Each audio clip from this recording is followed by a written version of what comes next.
ひろゆきさんは賛成党が嫌いなのか憎いのかという感じですが、細くと政権を取るかもしれません。派政権になりますが、せめてどんな政権になってほしいですか。僕は嘘をつく人というのを政治家として権力を持たせるべきではないと思ってるんですよ。なので、無農薬でいろんな野菜とか作っても収量下がりませんよっていうのを神谷さんが言っていて、そんなことねえだろうと思ったんですけど、なんかデータ出しますよと言い続けて、早3年、未だにデータが出ていないっていう。結局そういう感じで嘘をついてしまって、じゃあそれで農薬やめようぜって日本全体で農薬をやめてしまうというのを仮に法案として通ってしまった場合どうなるかっていうのをスリランカっていう国がやったんですよね。オーガニックのがいいよね。じゃあうちの国農薬禁止って言ってめちゃめちゃ虫が増えて、結果としてスリランカって農作物の輸出国だったんですけど、輸出もできなくて食べ物を緊急輸入するようになって飢餓になってしまったっていうのなんですけど、僕は基本的に嘘つきは良くないという話なんですよ。最近もなんかアメリカ連邦議会調査官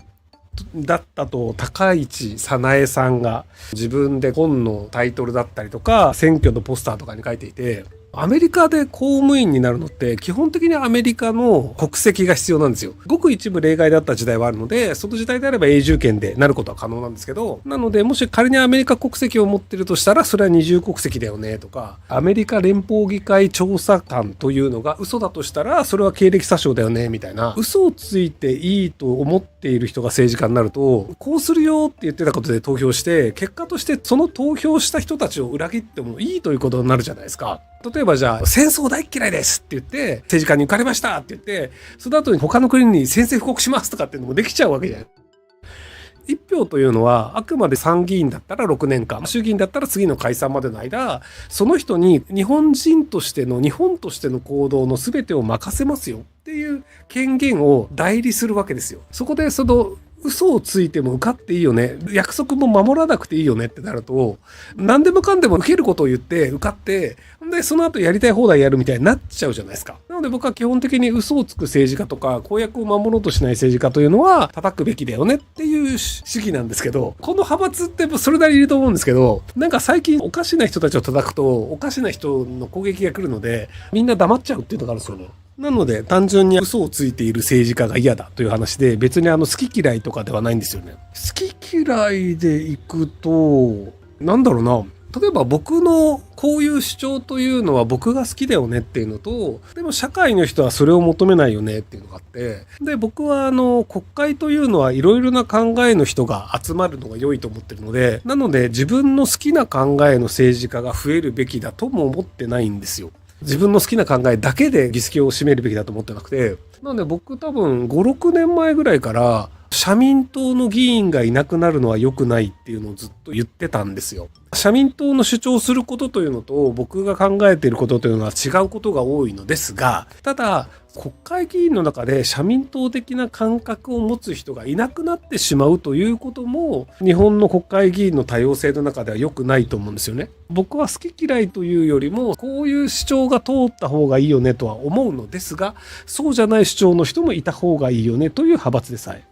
個人事務所で議員立法の調査をしてただけらしいよ。調査するだけだったら別に僕も家で調査してるので調査官って名乗れちゃうよねって話なんですけど、アメリカの法律とかググって調べたりしてますけど、それを調査官と名乗っていいのかってやつですよね。ある程度合理的に考える人とか証拠を求める人とかだと、さすがに参政党の言ってることって支離滅裂な部分あるなっていうのが分かると思うんですけど、そうじゃない人だとそこが分からないっていう。例えば参政党の出した憲法案というのが法律ある程度勉強してる人だと、それはさすがに成立しないよねっていう矛盾したことを書いてたりするんですけど、主権というのが誰が持ってるのか、主権とは何かという定義が曖昧なんですよっていうところとかも、やっぱなんか知らんがな、主権なんかどうでもいいかなっていう人にとってみれば憲法っていうのもどうでもいいみたいな話になるのかなと思うんですけど、ルーさんが賛成と国主で切り抜けるのですが、知の低みの十分で分かるようにご意見を聞かせていただきたいです。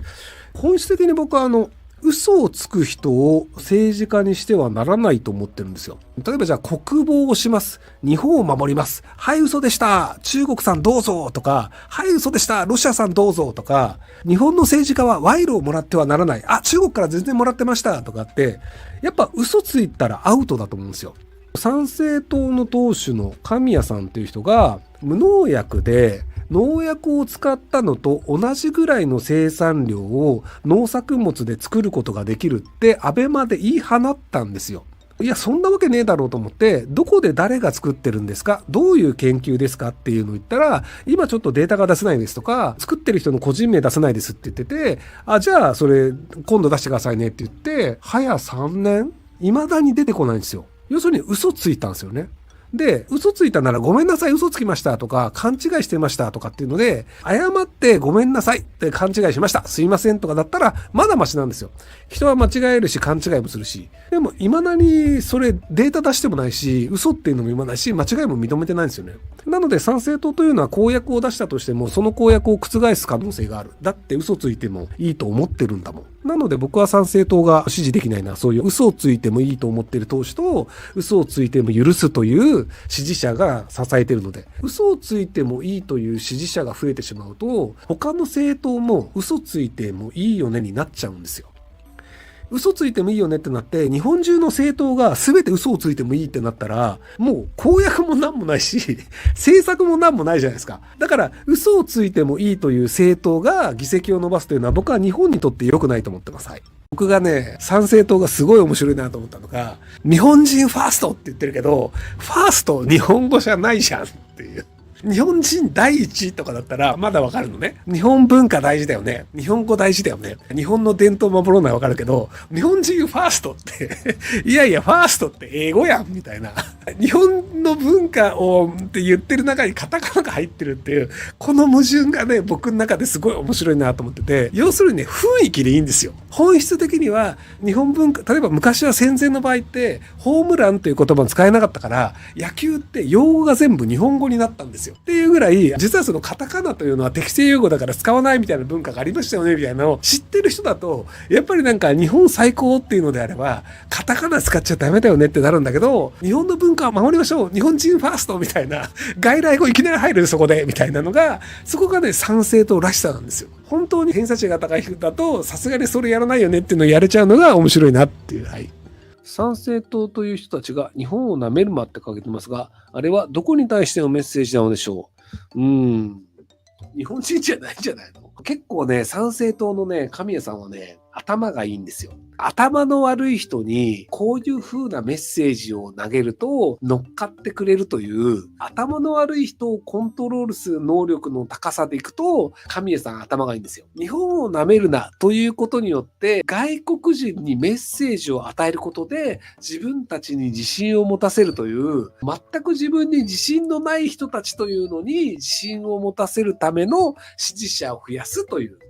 なので多分ね、働いてる人とかで、マジどうでもいいと思うんですよ。働いてなくて自分に自信のない人たちで、海外の中国の人たちとかどんどんお金持って日本人に舐められてるよねっていうので、なんとか日本人をこう、勇気を持って誇りを持たせるんだ、みたいな。いや、自分でやれよって話なんですけど、政治の力でなんとかしようとする人たちみたいなのをうまく焚きつけるっていうのね。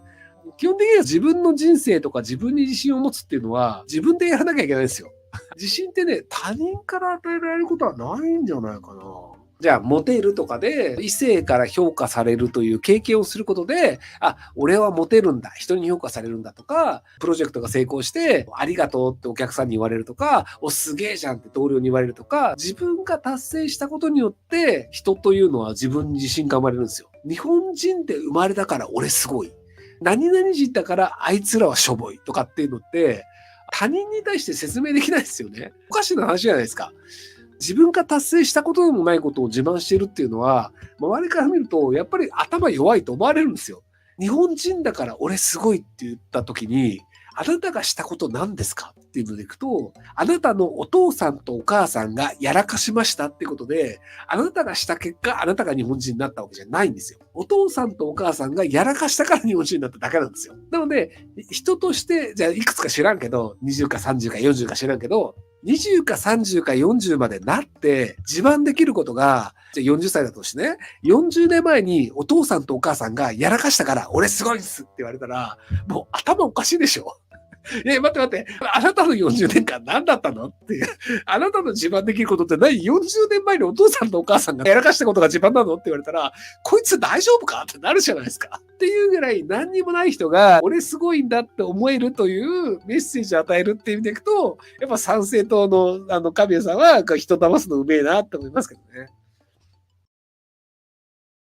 ご視聴ありがとうございます。今回の動画はこちらからの切り抜きになります。ひろゆき LINE スタンプ好評発売中です。概要欄に購入リンクがあるので、そちらから購入できます。よろしくお願いします。